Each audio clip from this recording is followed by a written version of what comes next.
Okay, you guys, this is my first YouTube video that I'm putting up, and basically it's just about me and the past 12 years of what happened to me, which I'm going to get to later, versus, what's going on now or whatever with me.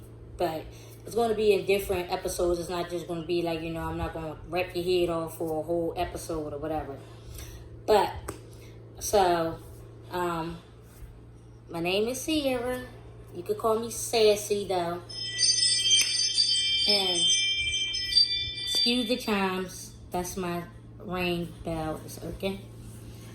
But so I'm 33 years old, and when I was 20 back in 2007, I met a man who was 14 years older than me, and fell in love, or I guess I'm gonna say what I thought was love at the time and of my age. And everything was great. He treated me like a princess, queen, whatever you want to call it. I was spoiled. He was like attentive to my every need. He was like I thought the best man that I ever thought that came in my life. I'm like, okay, maybe I should have been messing with older men earlier, because I feel like sometimes young men act young or whatever. And I'll never forget, it was January of 2008 when he proposed to me for me to marry him. Excuse the chimes. You're going to hear them go off from time to time. That's nothing I can do about that. But he proposed to me, and I accepted. It was a beautiful ring. I was all in la la land, just, happy. Oh my God, I'm getting married. And, I found the love of my life. How lucky am I at a young age? And I'm going to say maybe right after that, maybe like a week or so later, is when the abuse started.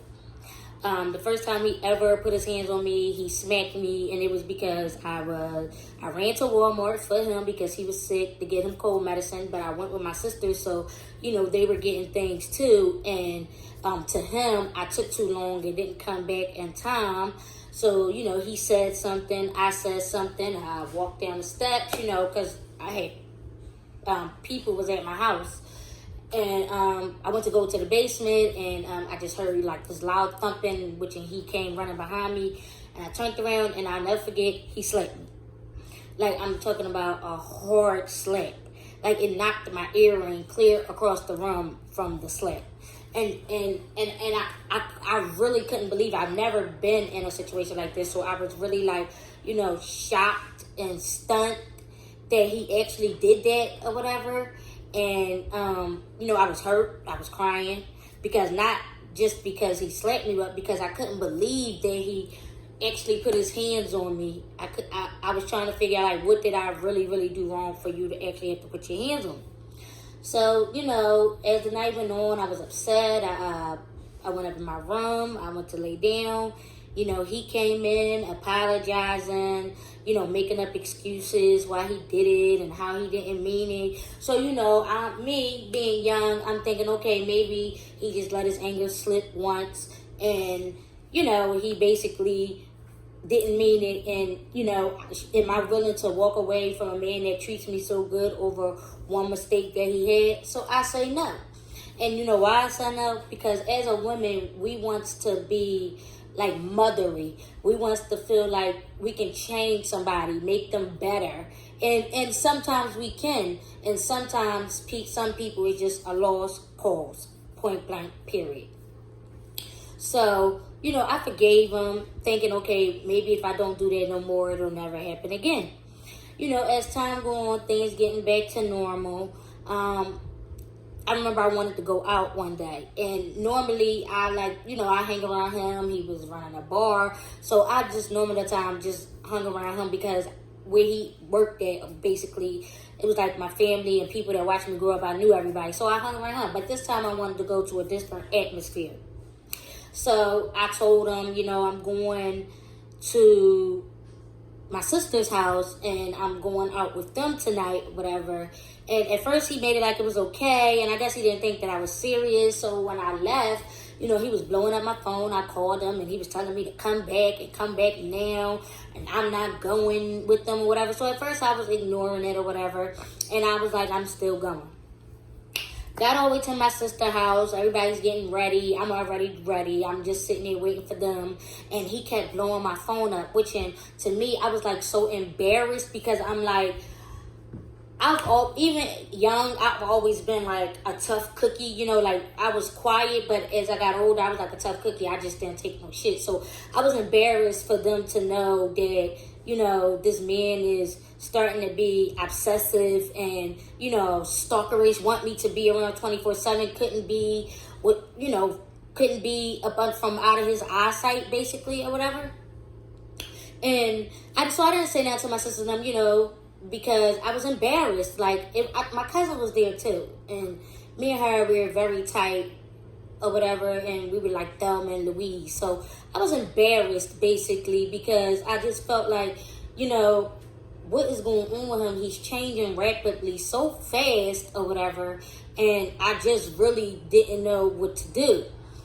And so when I finally answered and he told me I better get back there now, or, you know, he was coming to embarrass me. So instead of bringing the drama to my sister's door, I basically told them that I wasn't going to, I couldn't go, basically, or whatever, and I'm going to just go back down to the bar or whatever. I'm pretty sure they probably already knew or whatever, but, you know, I was so upset and I was so embarrassed, but I didn't want to get back there and say something that would make him mad and flip out, because even though he only hit me once, I don't know, I say deep down inside something was telling me all along that that's just who he was. So, you know, I didn't want to make him mad or anything. So when I got back there, you know, I just said, like, you know, I really wanted to go out with my sisters and them, and, you know, he had his excuse why he didn't want me to go, basically, and I just chalked it up and left it as that, you know, because I didn't want the big argument. I didn't know what would come after the argument or whatever, basically. So I let it go. You know, I'm 20. I'm thinking I'm in love. I'm thinking if I don't do anything to make him mad, you know, we will always be on easy street, like basically good. But that was just hopeful thinking, you know, and I'm going to say that because I remember just feeling, even though you have family and friends and people that you know, are there, but, you know, and people say, oh, I'm here for you, I'll always be here for you, but I'm saying this to the people that's, you know, that's going through this now, to even if it's people that never been through this and y'all just watching this video, that even though people say that you're there, the person still feels alone. You know, they feel like no matter what, there's nobody that can protect me from the situation that I'm in.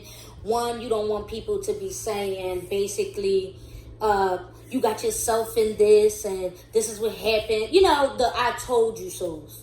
So that's how a lot of the relationships last longer than expected or should, because sometimes people just embarrassed and they don't want to go to their families, where sometimes family members be like, but I told you so. You know, sometimes people don't want to hear, but I told you so. Sometimes people just want to hear that if you need anything, I'm there. This is bad what he's doing to you, but just know, no matter what, I'm going to be here for you for whatever you choose. I'm here for you. You know, and don't get it wrong. I have brothers, I have cousins, but I felt like I got myself in this predicament, so I wouldn't want to bring them into anything, because I looked at it as it's my fault. I chose this man. I accepted this man's proposal. I let this man put his hands on me, and I stayed. So it basically has a person in a, I want to leave, but I'm afraid to go and tell my family what's going on, to have them look at me in a different way. You know, like in a way of, I can't believe you're staying for this, or I can't believe you put up with this, and why did you put up with this for so long? You know, I was in my relationship for only 9 months. You have people that's in these type of relationships for years, decades. People, you know, first thing it'd be they're trying to change them, then they have kids, then it'd be I don't want to take my kids away from their father or their mother, because abuse comes from men beating on women, but sometimes women beat on men too, and men don't hit back because sometimes they're just raised to never put their hands to a woman. So it goes both ways when it comes to a man and a woman, but these are some of the reasons why they don't, basically try to come to family. Some people just look at it like it's my problem, and I need to deal with this. It's not their problem or their fault, or I don't want them to see me as weak. Because one thing I could say, as on a woman's perspective, when you're going through something like this, sometimes people will never know, because a woman is good at hiding her feelings. A woman is good at having other people not even know that anything's wrong.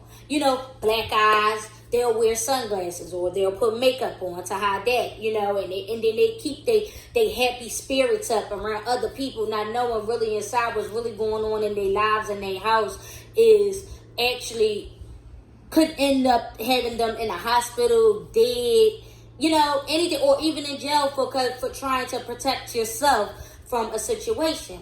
And I'm not going to lie, before this ever happened to me, I was always I would never let this happen to me, because if something like this happened to me, I'm going to go. I'm leaving straight from the rip.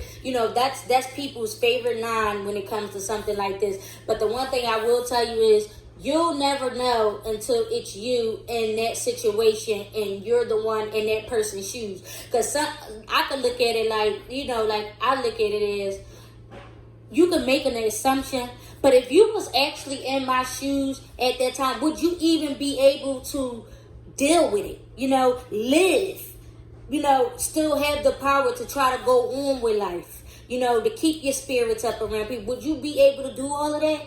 You don't know unless you're in the situation. So that's another thing about judging.